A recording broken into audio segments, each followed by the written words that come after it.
Nothing pleases me more than the cat howling and the dog's tail wagging enthusiastically for breakfast at 6 a.m. Isn't it pretty when flowers bloom? Until your throat closes up from all the pollen in your face. Well, it's nothing a little mac and cheese can't solve, though, Heather. Am I right? Sure, if phlegm is your thing, delicious. Have such a good day.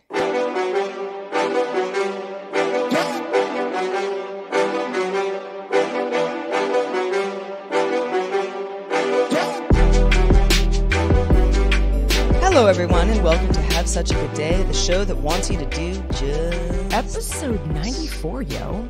What happened in 1994? I graduated high school that year. Oh, wow. You know what? I graduated in 93, so I was right ahead of you. That was last show. You should have talked about that last week, Heather. I should have. Yeah. Well, if you guys are new to the show, this is the show where a couple of little ladies unpack the absurdity of everyday life for your entertainment. I mean, hopefully it's entertaining. Hopefully, and you don't yeah. have your head in your hands like crying every time you listen to Have Such a Good Day. Maybe you simply feel empathetic towards us.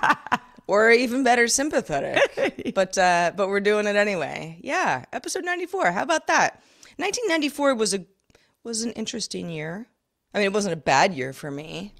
I kind of barely remember it, Wasn't besides there, the fact Forrest that I graduated Gump? high school. There were some good movies, I think, or like Shawshank Redemption, or like something like that. I don't remember. No, I just know it was, it was the year that I graduated, and then I went to college same year. Yeah. Kind of crazy year. Yeah.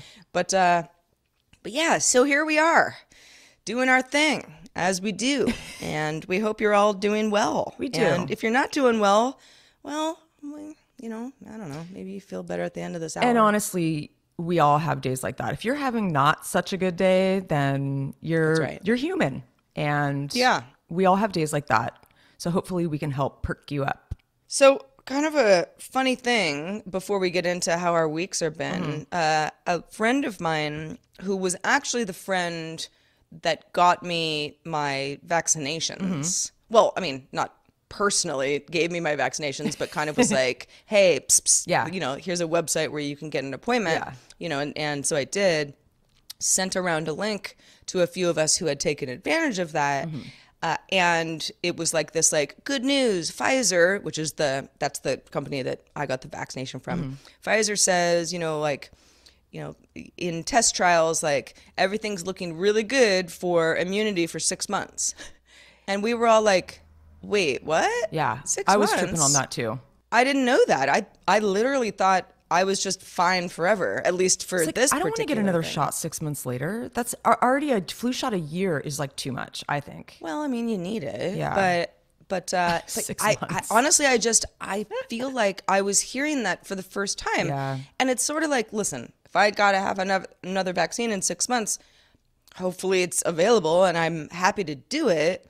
But I just didn't I don't know. I was sort of like taken aback. All of us were. We were like, why is that not a thing that's being talked about I was even more? taken aback, and I didn't even get the vaccine, but I heard that on the radio. I was really surprised to hear that it only would last for 6 months. Like, that's not a long time.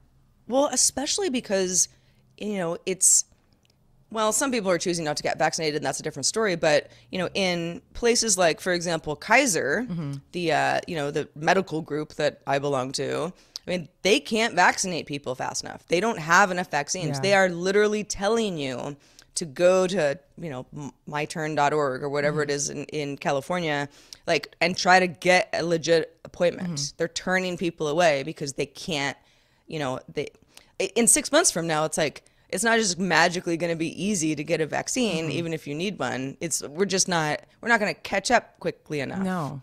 So yeah, I was sort of like, I'll have to think about this one, especially since I wasn't feeling particularly well after my last, Yeah, it's like you gave vaccination. yourself like a mild case of COVID, like for just 6 months of like sitting in the house and maybe not even doing anything. Well, I'm just going to be out and about, mask free, everybody. You should Watch just go it. to Florida and go party on the beach or something.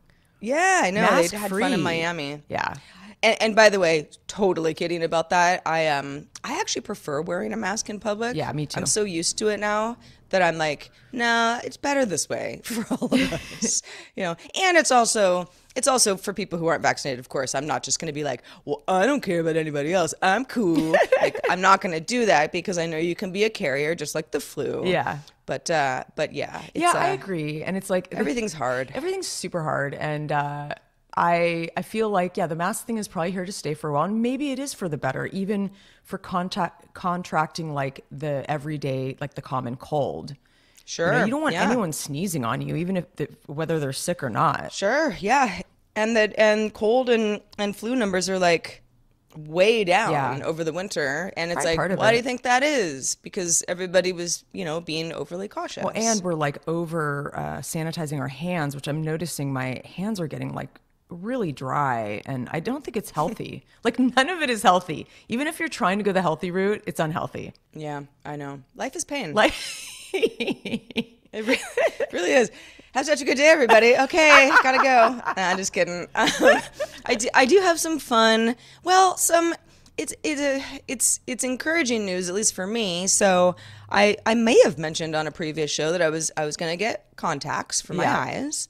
And in fact, I know I did. And so I got fitted for contacts finally, also at Kaiser, because I'm there all the time for all sorts of reasons. I'm not sick or anything. I just got to go there for all sorts of things. And their optometry center is really nice. And I had gone in there some time ago just to get my eyes checked because I wear reading glasses.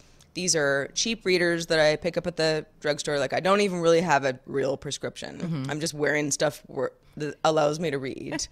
But I don't need glasses for a lot of things during the day. If I were to wear my readers 100% of the time, I'd be like, whoa, it's too much. Because my farsighted vision is pretty good. Yeah. And I've even tried to wear them while I'm driving. And I'm like, I can't wear these while I'm driving. It throws off my peripheral, so I can't have them. But that doesn't change the fact that up close I can't read anything. So it's just been this constant struggle of like, I have glasses, where are my glasses? I need to read something. Shoot, I forgot my glasses. If I'm, out and about and I have to read like a label or something. And it's just become this thing where I'm like, it's not the end of the world to wear glasses. In fact, it doesn't even bother me. And I think they look kind of cute. I like glasses on other people. Yeah.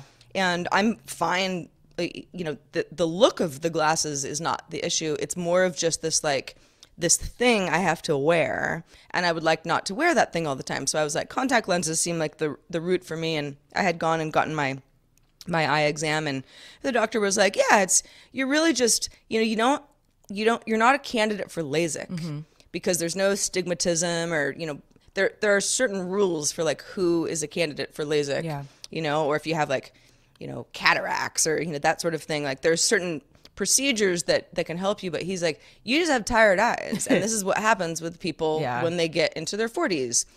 Most of the time it's like, it turns into something where things up close start being harder to read. And so you get the like holding a book way back from you type thing to be able to read, or squinting. Have you turned up your font on your phone? Like, I always think it's funny when you see somebody like with this like huge like font size. I mean, I haven't done that, but I certainly do it when I have to read things on a computer, especially like when it's like show rundowns, where there's a bunch of text. Yeah, like I'm at 150%. But I've also, the phone thing is funny because I was I have an iPhone and I have a big one. I'm such an iPhone person, where I'm like, ooh, the moment that I can kind of just like shut off the laptop and like do everything I need to do for the rest of the day on mobile, especially, being out and about and all that stuff, like that's so great. And it got to the point where I was like, yeah, but then I need my glasses. And there were so many times at the end of the day where I maybe wanted to watch TV or whatever. I don't need glasses to do that. Yeah. And I don't want to so then with my phone, I'd have to be like taking them on and off my head every 5 seconds. Yep. And I'm just like, I hate my phone, Totally. Like, phone only if necessary at this point. So long story short, I went in and got fitted for the contacts, and it was a little harder than I thought it would be. I don't have like a weird squeamishness with like touching my eye or anything, I can put in eye drops, no problem. There, you know, I was pretty sure that it would be fine. And taking them in and out, which they do with you a few times, so you just like get the hang of it, you know, and everything, was just kind of difficult. And at one point, the woman who was helping me, who was really nice and, you know, really patient and everything, was like, well, okay, I mean, we're going to need to get you to the point where every time you do this, you don't blink, because you blink and then you can't do it. And I'm like, I don't think I'm blinking. And she's like, no, you are. I'm watching you. And I'm like, there's like, I felt like it was like I was like in some sort of a horror movie. Yeah, like, where I'm Clockwork Orange with your eyes. Yeah, like I'm trying to hold my eyelids open and I'm still somehow managing to blink and like ruin it. And then like, at one point, I kind of got it, one of the contacts in, and I was like, this doesn't feel right. And she's like, okay, let's take it out. And she's like, yeah, it was in up backwards. Yeah, they get like, flipped. Yeah, like somehow, you know, and this whole time, you know, because it comes out of solution, right? Yeah. And so it's kind of slimy, it's kind of slippery, you know, and like I keep having to, you know, I put it in and I'm like, okay, maybe I did it. And then I need to put my glasses on to look at my finger to see if it's actually on my finger in my eye. And it's like always still on my finger. So I was getting really frustrated, you know, and we ended up getting them in, and she was like, you know, we did it a few times. Getting them out was actually not a big deal to me. Yeah, it was just, you just get them out. And, you know, she's like, okay, so these are, you know, they're basically testers, you know, based on the prescription that the original doctor gave me. She's like, this is what we're doing for you. And, you know, you just let me know if we need to make some changes before you come back and like actually like get your like real supply. So I drove away, you know, and in my car as I'm driving, because it's about a 30-minute drive from there to back to my house. You know, life just looked mostly normal, but then everything up close in my car, like the dashboard, and, you know, I've got this like digital display and there's a bunch of information, you know, right in front of me. And it's not as if I couldn't see any of that stuff before, but it's close enough that all of a sudden it was like popping. Oh, yeah. Where I'm like, oh my God, look at the You're font. like, I'm on acid. It was like, yeah. I know. even made a joke about that on DTNS yesterday. I was like, I felt like I was on mushrooms a little bit. Totally. Like the vividness. And then also I'm like, and the dust. My God, there's so much dirty dust in here. Yeah, it's like it's almost funny, like it's a blessing and a curse, you know. It's like now, well, now you're and gonna I see looked everything. at myself in the rearview mirror, or like, you know, the mirror that's in my, you know, my visor, and I was like, I am disgusting. Like, look at my face. Yes, it's a problem. Because it's like I don't do that very well. I never really do that in the car, you know. But even like if I'm, I don't know, putting on makeup or something, I'm not wearing my glasses. Yeah. You know, because I'm like in the You're like, bathroom, oh, I'm like pretty. you know, getting ready. Yeah, I like maybe would put them on afterwards and like give myself a look or whatever. But yeah, having that attention to detail 24/7, I'm like, wow, okay. No, it's really a thing. And the way it reason why I'm is. laughing so much is I'm not like crazy. I went through the same thing when I was in high school, and I had the same kind of story where my mom was driving me in her minivan through this street. It was called Keto Road. You may be familiar with it, Sarah, in Los Gatos. And it's like a lot of trees, and there's like a little like creek and everything, like lots of trees. And I remember so distinctly that I didn't ever realize you could see every leaf on a tree. Like, because I didn't, you know, you get used to your eyesight. And I just thought it was a clump of green. And then when I put my contacts in, it was like, yeah, everything popped, every single leaf on the tree. And it was like a little overwhelming. I like didn't like it at first. But yeah, you get used to it. I did kind of have that moment where I'm like, there's just it. And then I was like, is everyone else seeing this detail that I'm not seeing? Exactly. Like, they already know I'm hideous, and that my car is dusty, and I need to vacuum a lot more often. And, you know, like, it just is, yeah, it's sort of like a, oh, do I even want this power? No, I mean, that's the thing. You'll get your eyes adapt. And I have to do the same thing because, so basically those contacts help you see both ways. Like, you basically, it's like you can see close-ups. You don't have to wear your glasses. And then you can also see, I need to do that too.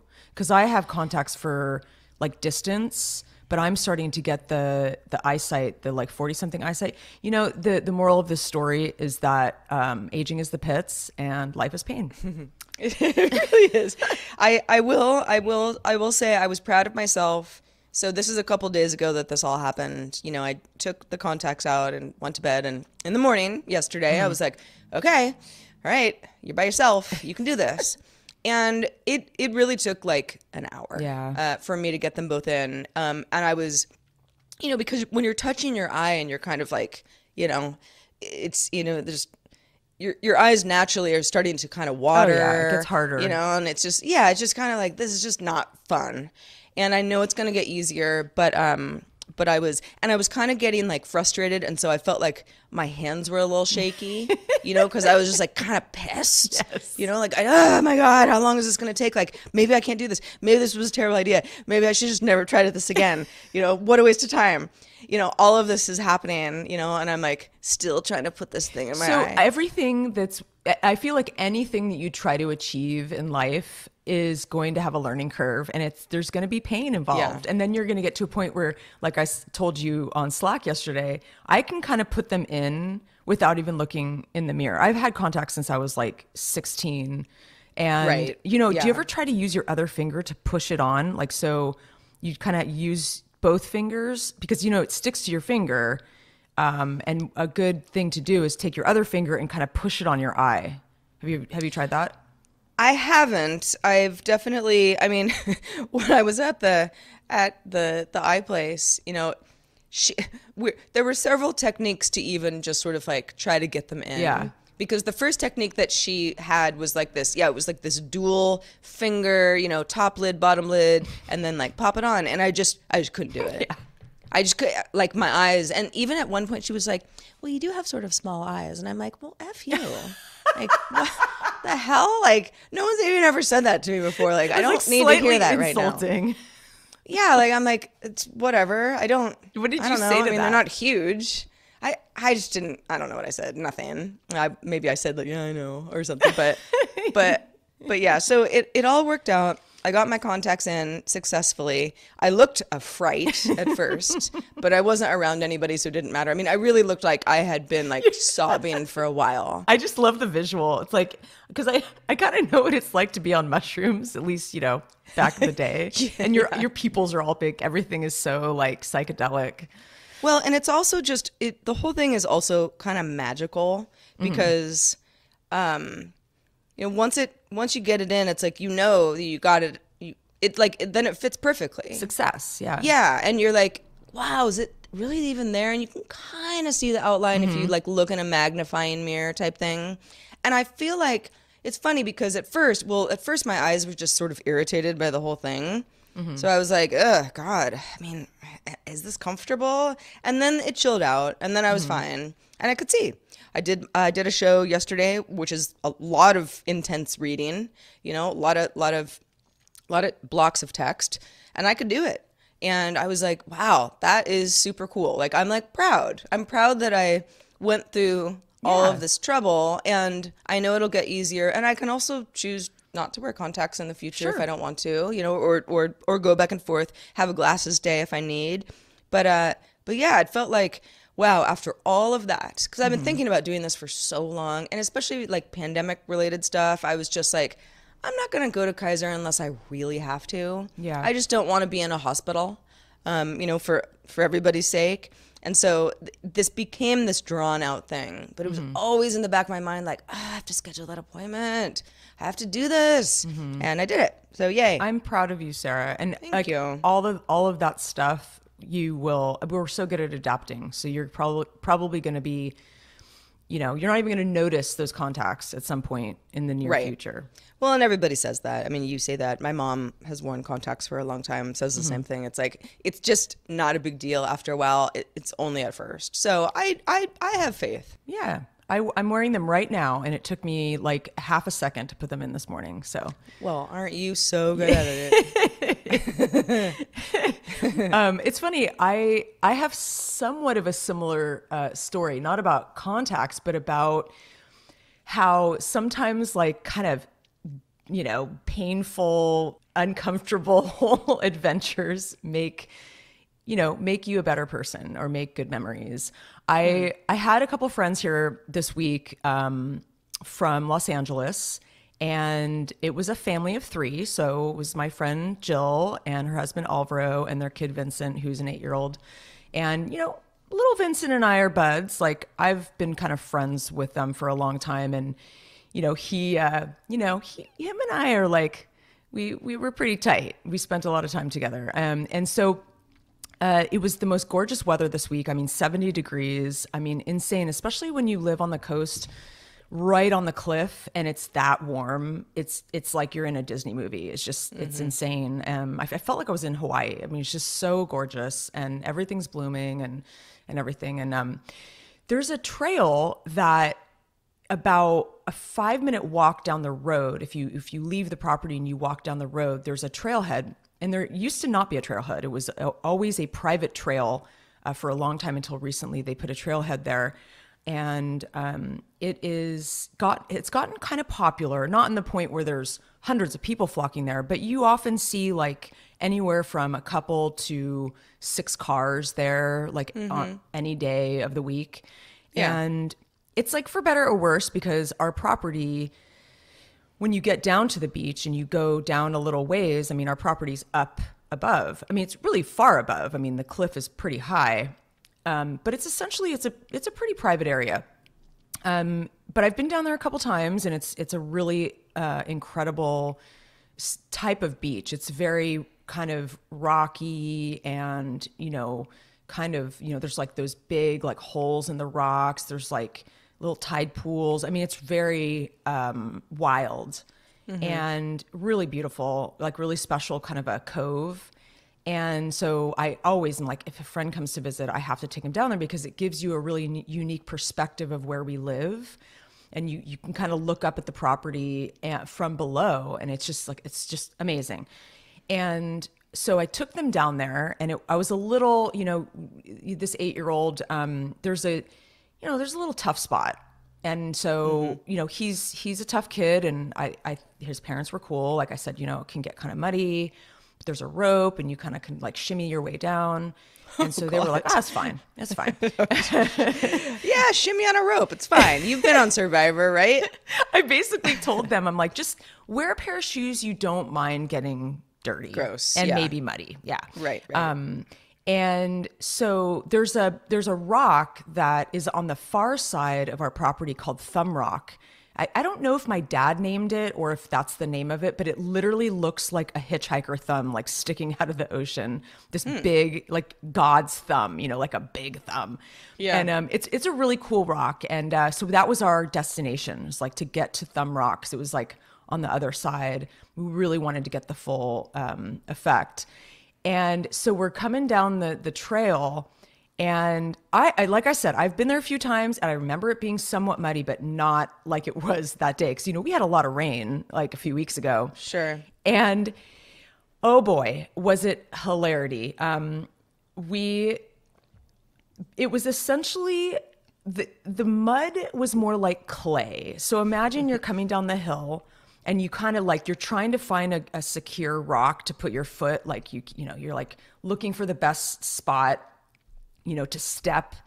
And my friend Jill stepped in kind of a bad spot, and she created this mudslide, and it was the funniest thing I've ever seen. She's kind of screaming, and we're all watching her from below, and she's just like slipping down the mountain. And she had a great attitude about it. And yeah, like you weren't afraid she was hurt. No, not at all. It was just a big mud mess. It was so messy, and I was worried that they were going to be like, Heather, why did you take us on this hike? We're so dirty now. Like, I'm sweaty, and her kid. It was so funny because her kid got really into it. So this clay, I just have to explain this. This is like not your typical mud. It feels like ceramic clay, and it's like, it almost feels like quicksand. I'm not kidding. And I have photographs of Vincent, the 8-year-old. He's almost knee deep in this clay. I mean, it's like it sucks you in. It's not quicksand, obviously, but it really felt like it. Anyway, long story short, we go on this incredible, like, adventurous hike. It turned into, I was like, oh, this will be 30 minutes. It was like 2 hours. Right. We're heading over to Thumb Rock, and all these things are going on. And I have to do this. This is like on my bucket list my dad told me that years ago, him and his wife found an old trail that went straight up to the house. So the trail we went down was, like I said, it was further down the road and you have to walk along the beach to get to where our property is. But wouldn't it be great to have a trail that went straight from the property down to the beach so that you don't have to go through that muddy thing and whatever? Mm-hmm. And so I'm like trying to gauge like, well, where was that trail that my dad was talking about? Because I want to just try it. But it's insane. It's like you're basically going up a cliff and there's brambles and it's a little crazy. It's a little adventurous. Anyway, so I was like, I'm going to do this. I'm going to just at least scope it out. So I'm like going up this mountain. My friend is like rooting me on and like we're kind of talking me through it sort of thing. I get like halfway. I couldn't go any further. It was too crazy and too adventurous. I got scratches all over my arms. Nature is fierce, Sarah. And it was so fun though in the end. We go back to the house. It was 70 degrees. We were like hot. We were wearing shorts and it was a sweaty adventure. And we go back to the house and I hosed everybody off, in the garden. And it was just one of those like it felt like summertime. And just and it's only April, sweaty adventure, and it made such a good memory. Sometimes those sort of painful experiences make the best memories. It's funny that there was it's not really funny, but there was a heat wave here, not like a crazy heat wave, like not 100 degrees, not like real summer, but a heat wave for this time of year here, kind of same last few days that you're talking about. To the point, and and I often take Otis the dog to the high school that the kids aren't at right now in the morning. He runs around and on the lawn, and we kind of do that first thing in the morning just so he can just be a dog, before I kind of have to sit down and hunker down and work for the rest of the day. And in the mornings here, in the winter, it is like 35 degrees, maybe a little colder, and I try to wait until about 40 degrees before we go, just like for my own benefit. But the high school itself is, there's all these like, there's like baseball diamond and football field and stuff. And so there are trees around, but it's kind of like sunny, and where I live, it's like you're under a lot of trees. So I often, at my house will be like 10 degrees colder than how it's going to be once I get over there. So, but even so, when you're cold, you're cold. So I leave the house in like t-shirt, sweatshirt, or hoodie or whatever. My parka over that, my rain boots, like because the grass is going to be all wet over at the high school. Like it's a whole, I look like I'm ready, I'm ready for weather. And the other day, that's what I look like. And I got there and I was like, whoa, I'm like way overdressed. It's so much warmer than I thought it would be. And some guy who, the parking lot is mostly empty. There'll be like a smattering of cars, like people kind of doing what I'm doing. But for the most part, it's just a big empty lot. And this guy had parked somewhat near me as Otis and I were like packing up to leave, and I'm like sweaty and just like way too hot. Like, why am I wearing all these clothes? And he goes, why are you wearing all those clothes?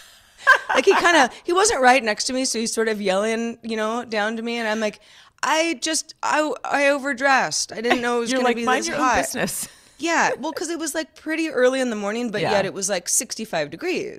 Not 35. Yeah, and I'm dying a little bit, and he goes, he goes, men and women have different internal temperatures. I've always, and he kind of starts getting into this thing about and I was like, yep, okay, bye bye.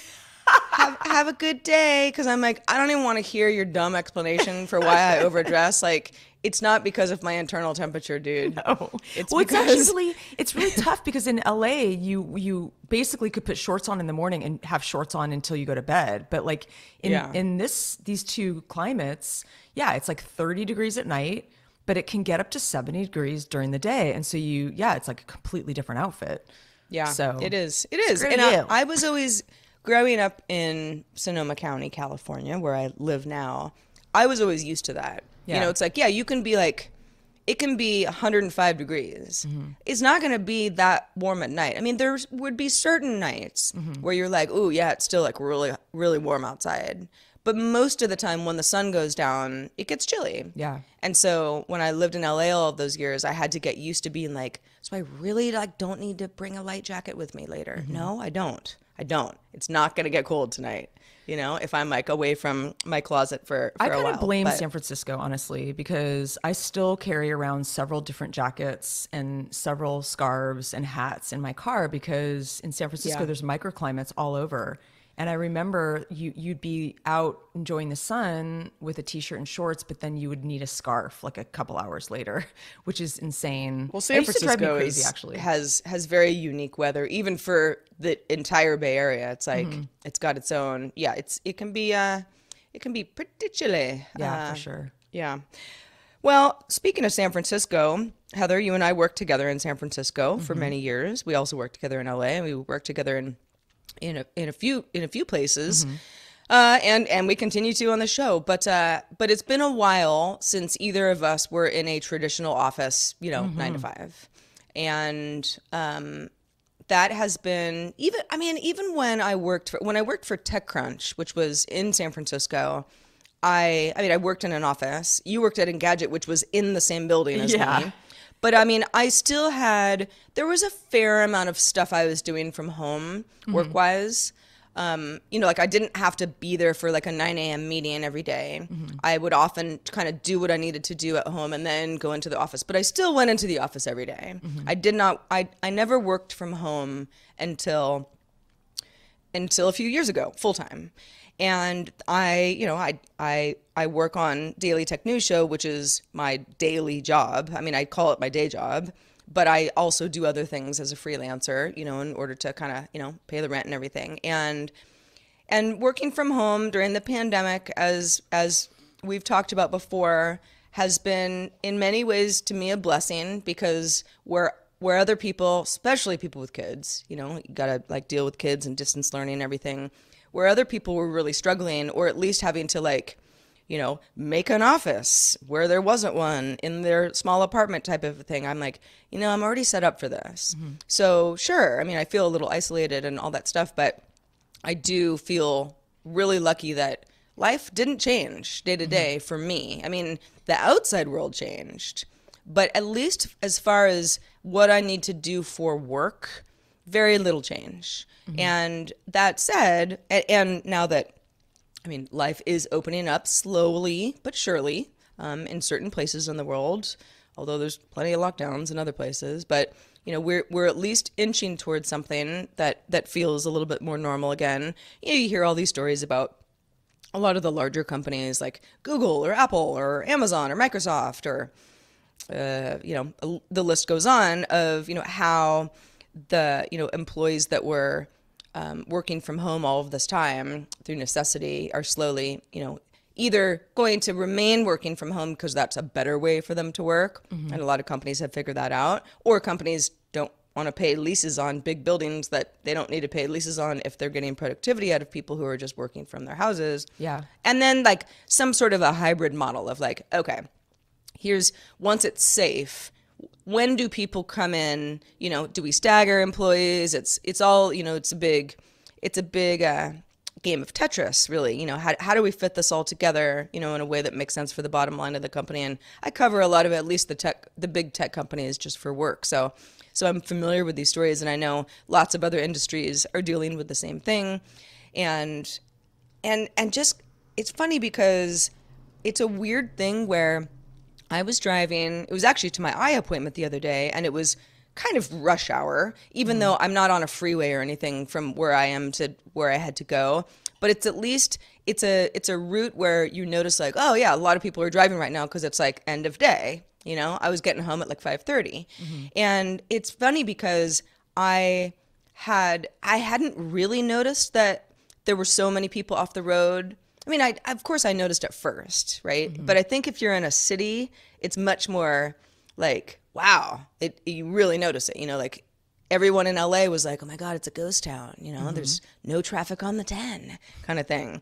But I did notice like, wow, everyone seems to be really out and about right now. And I even there's this stop sign kind of down at the end of my driveway it's not super near my house, but I can see it from one of my windows. And a lot of people who live on the mountain behind me have to go in that way because the roads don't go through anywhere else. So you get like a decent amount of people going in and out of there. And I've just noticed, and I kind of forgot, again, at certain times of day when I first moved here, pre-pandemic, you know, like in the morning it'd be kind of hopping, you know, that stop sign, lot of action. And then it would pick up again in the afternoon. And I would kind of know like, yeah, if I walk Otis down this way right now, there's just going to be a lot of people and it's sort of a narrow road. Like, let's just avoid, you know, our little rush hour kind of thing, totally. you know, our country rush hour.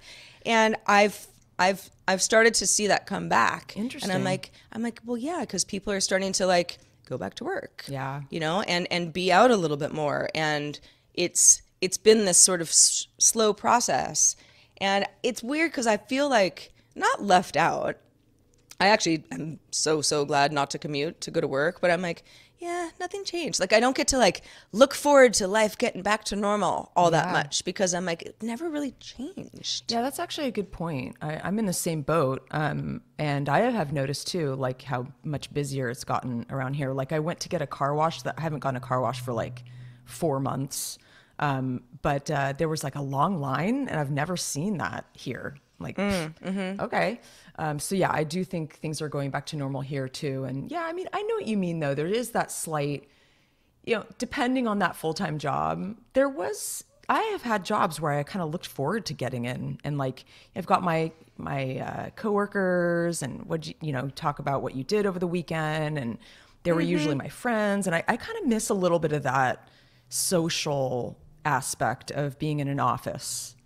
And the motivation to, you know, to be like, hey, it's 7 a.m. and I gotta be there at, you know, whatever time. Yeah. And so I gotta like, you know, get the shower, get my breakfast, get my stuff. Get up and then go. you're kind of ready for the day and then you go and do your day. And I didn't always appreciate that, but now there's so much self-discipline involved in me just being like, no, Sarah, don't push it. Like, you know, brush your teeth right this second. Like, even though no one's here, you know, like do it right now. Make your day start. Kind of thing. Yeah. See, I keep forgetting to brush my teeth in the morning. And I just finally brought a toothbrush and toothpaste to my office because, you know, it's like this weird thing. I don't know. It's like maybe it's this time warp thing that we've been in, but I keep forgetting to brush my teeth in the morning. I don't know what it is. I don't know. Yeah, I hope the best for your teeth. So I'm breathing heavily into my microphone right now. And hopefully, Nice. No, I'm just kidding. I actually use mouthwash every morning, and then what I do, I use mouthwash, and then I'll go make a coffee and eat breakfast and do some work and whatever, and then I'll brush my teeth. Yeah, because I don't want to do all that stuff. It's just what I feel like when I wake up is I have to do 12 things. And I want to enjoy my coffee and have like a leisurely morning. So it's like if I'm washing my face, brushing my teeth, brushing my hair, like it's just a lot. So I kind of like spreading it out. I hear you. I mean, I didn't put my contacts in before we started recording this show because we're recording early in the morning. And I was just like, that's just something I can't deal with. Yeah, I don't do that. Like, it's just like, I can't deal with that just yet today. It's just, I would have had to like jump out of bed and be like fussing with my eyes for an hour. Like, no, not going to do that right now. You know, thank you, glasses. But yeah, so yeah, the whole idea of going back to the office, I'm curious if anyone listening is like, yeah, I have been working from home and I am going to transition back, or I'm not, or something in between, because I know we all have really different experiences, and it totally depends on where you work and if you work, all of that stuff. Nobody has exactly the same deal, but yeah, it's sort of a funny thing where I'm like, wow, life is shifting again. It's like we always talk about the changing of the seasons. It's like the season is changing, and I'm sort of on the sidelines of it,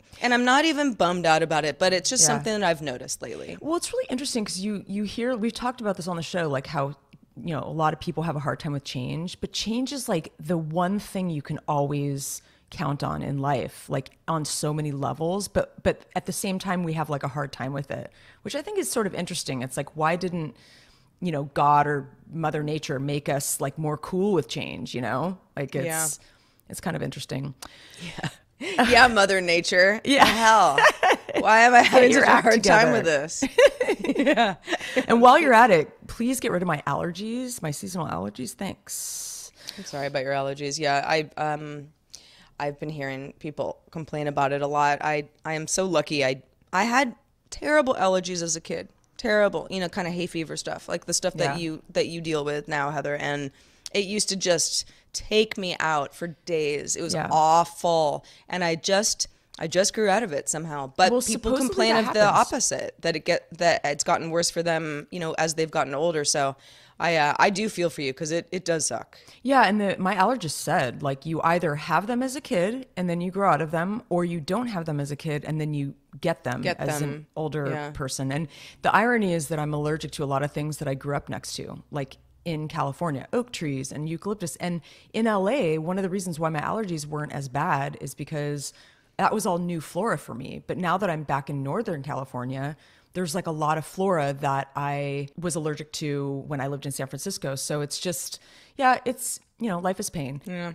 My friend Jill, who was here this week, she's a fan. Hi, Jill. I know And Jill. she asked me the other day, she's like, I don't know, I think this would be an interesting conversation to talk about on your show. Why do some friendships endure and some don't? Because the history that I have with Jill is I met her in early 2000s in San Francisco.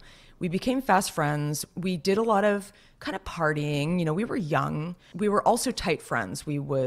It's not like we were just party friends. We definitely, Right. over the years, kind of had a deep philosophical friendship. And, she had a baby and then we kind of fell out and I moved to LA, and there's like a lot of kind of ebbs and flows with the relationship, but we always kept in touch and kind of reunited the last, I guess, 5 years. She moved to LA, we started spending more time together, and it was like no time had passed.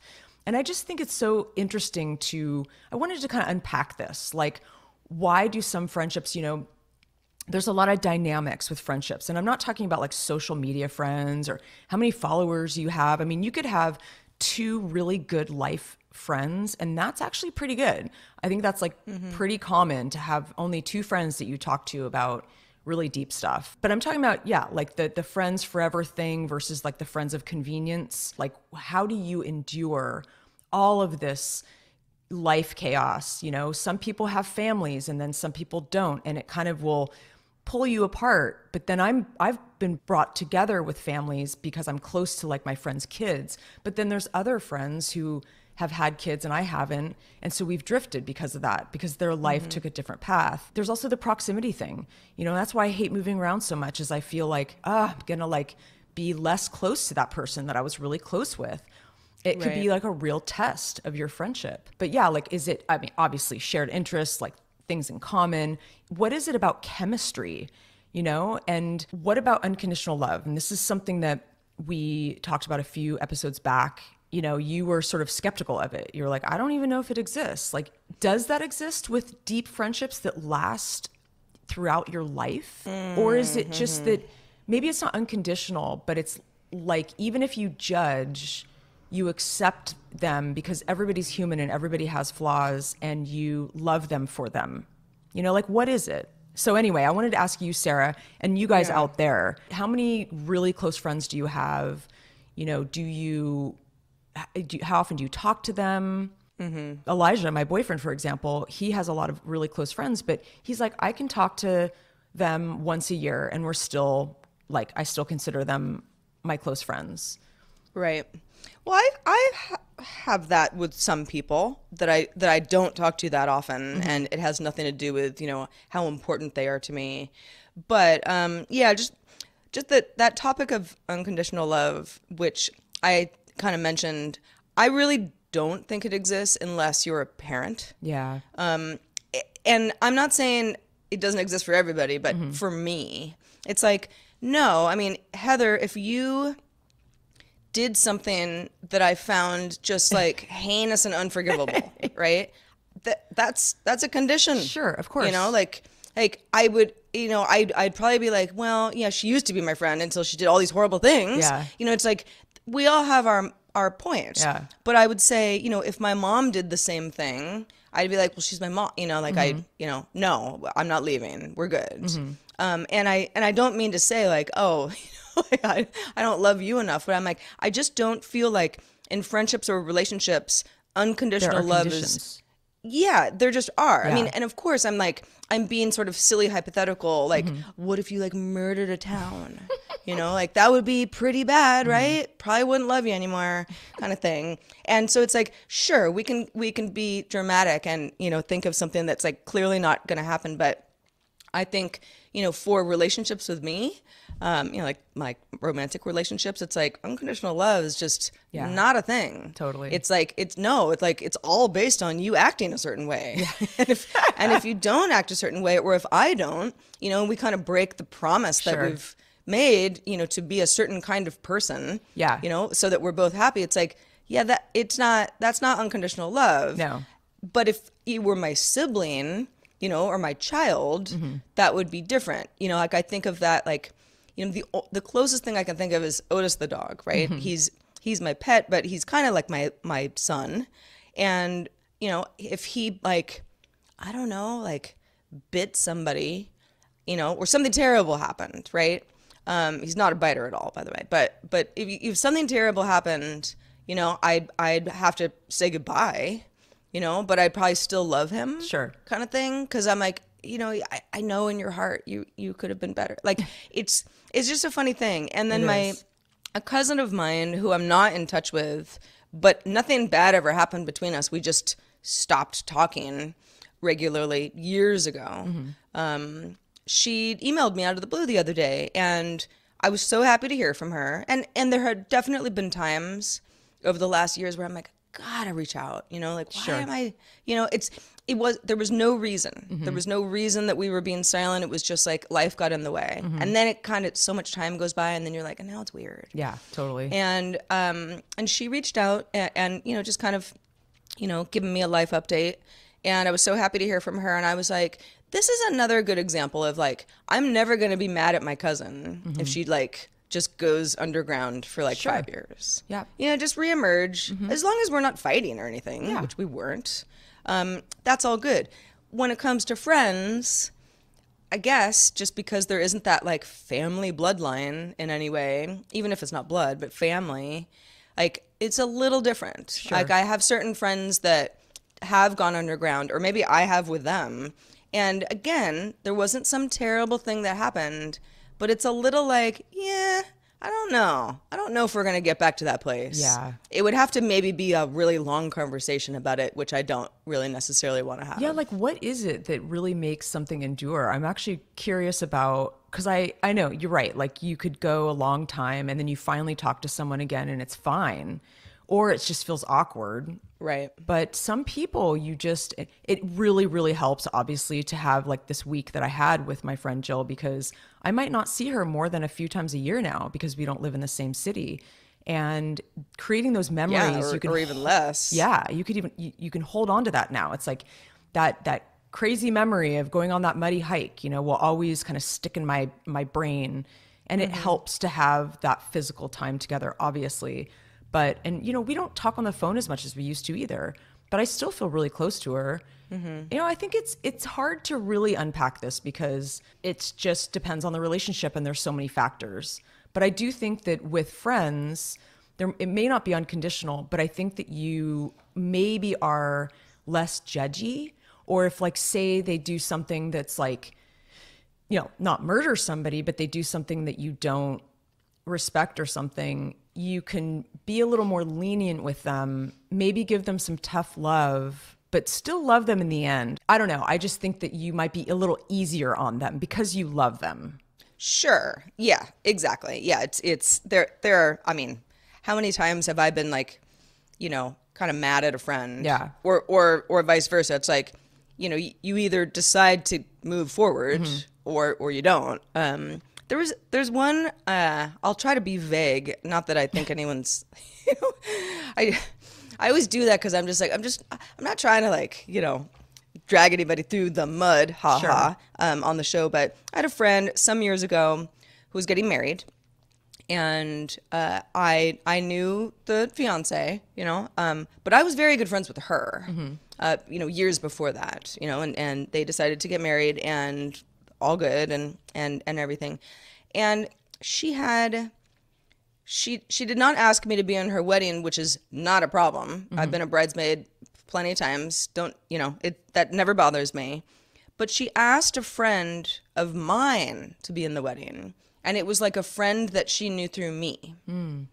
And it was like, this is not like an unforgivable thing to do, but it was strange. Where I was sort of like, that's a weird move. Like, what is that all about? Like, were you guys like secret friends and I just didn't know? And if you were, I'm not even mad about it. It was a little weird. Sort of odd. Yeah. It was a little weird. And it kind of set us down this path of, again, like, this is not a grudge that I held. Yeah. But I was like, that was a strange move. And just something that was never really discussed. Yeah. And after time went on, we just kind of drifted apart. Yeah. And I would never say, like, I'm not mad about it. I would not say that she's not still my friend. Sure. But we are not close. Yeah. I don't have any idea what she's been doing for the last 6 months.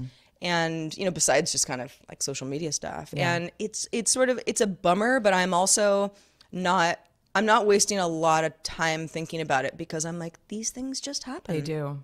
It's totally natural. I mean, it's just happening. Like, you can take everything really personally if you want to, but I don't want to. Yeah, no, I don't think you can, because if you did, you would just be, crying all day. Putting your contacts in, it would just be a mess. God. Oh, stupid man. contacts. But yeah, it's friendships. It's I really cherish the friendships that that I have that are in so many different stages of like, closeness. Sure. Like you and I could not talk for a decade and I'd be happy to hear from you. We would laugh and talk about it's like there's certain people where I'm like, I'm not even worried about you. Yeah, for sure. It's fine. Totally. Like we'll work it out. And then there are other people where you're like, well, it was a real circumstantial thing. Yeah.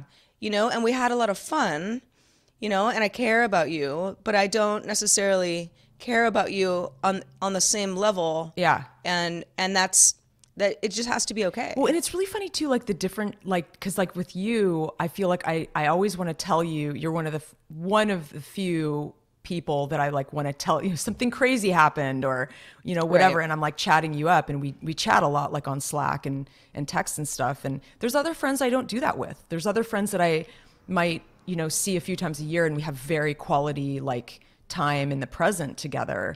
But like, I don't tell them every tiny detail of like my day, And I just think it's interesting. Like what is it that makes those different relationships is kind of fascinating. Anyway, it's a huge subject. We can come back to it, but let us know, listeners out there, if you have anything to contribute to this conversation. hi@havesuchagoodday.com.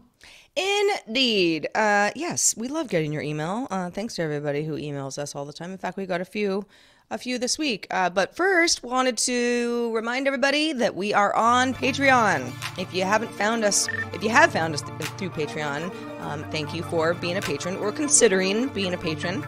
Patreon.com/havesuchagoodday.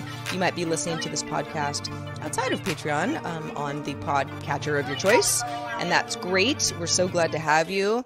If you would like to consider becoming a patron, again, patreon.com/havesuchagoodday is where you can find out more about that. Nice. Dude, we got a couple new patrons. Nice. We did. PPE just became a patron. Thank you, PPE. I wonder what that stands for. Purple People Eater. Or what is it? The personal protective equipment. Oh yeah. Yeah. Let us know, pandemic PPE. stuff. I don't know. Whatever you are, PPE. We're glad to have you. Also, I hope I'm gonna get your name right. I'm gonna do my best. Holger Eilhard. That's pretty good. Or Holger. I think it's Holger Eilhard. Also became a patron. We are so glad to have you both. And Krusty has joined us in Discord. For anybody who's a $5 and up patron, we got a Discord going. Talk about all sorts of cool things in there. It's a great group. We'd love to have you, and we always welcome new community members. And we're talking a lot about our pets and sharing pictures of our dogs. We're talking a lot about greyhound dogs. There's a lot of fun conversations happening. We're just a fun little crew. So definitely join us. And also just note, if you become a $5 patron and you want to join the Discord, hit us up on Patreon because we have to send you a code to get you into Discord. It's not an automatic thing. Indeed. We're on Instagram and Twitter at HSGD Show, like Have Such a Good Day Show. So follow us there. We post somewhat sporadically, but hey, why not? And we did get a few emails. We got one from Jude who said we were joking about Airbnb horror stories being a great spin-off podcast. And Jude said, if you advertised as an Airbnb horror stories podcast, you might do well. I actually like this part of the show, which is funny, Jude. I mean, I really try not to like go on and on about it because every week I could, because I just sound like I'm bitching after a while. Mm-hmm. But yes, some of the better stories I do look forward to sharing with all of it's you. funny because it's good to hear from you guys, and it's good to know what you guys like, and what maybe you don't like. But I love the Airbnb follies. In fact, I haven't shared a lot of mine, but I might, if you guys really do like it, maybe we'll test those waters. It'll be like a little reoccurring segment. Yeah, but I do think it is a good show idea. So Sarah, we should definitely discuss. Yeah. And then sure. Jake, my movie buddy, wrote in about, I was talking about Westerns and how I've been warming up to Westerns. And he always writes very thoughtful emails. He says that Clint Eastwood's Unforgiven is one of his favorites, which, Jake, it's mine too. I actually love that movie. And it's been a few years since I've seen it, so I do need to revisit it. But I agree, totally classic. And then he has a couple recommendations that I have not seen these, and I'm so pumped to watch them. In fact, I looked them up last night. I'm going to rent them this weekend. So he basically says, if you want to mix a little Western with horror, which he knows me really well, then I highly recommend Bone Tomahawk with Kurt Russell. I don't think Sarah would be into this one, but I bet Heather would, and I think you're probably right. This film is the very definition of slow burn with a big payoff. I don't want to say any more, but parts of this film stick with you long after the movie's over.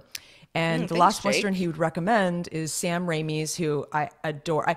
My favorite Sam Raimi is Drag Me to Hell.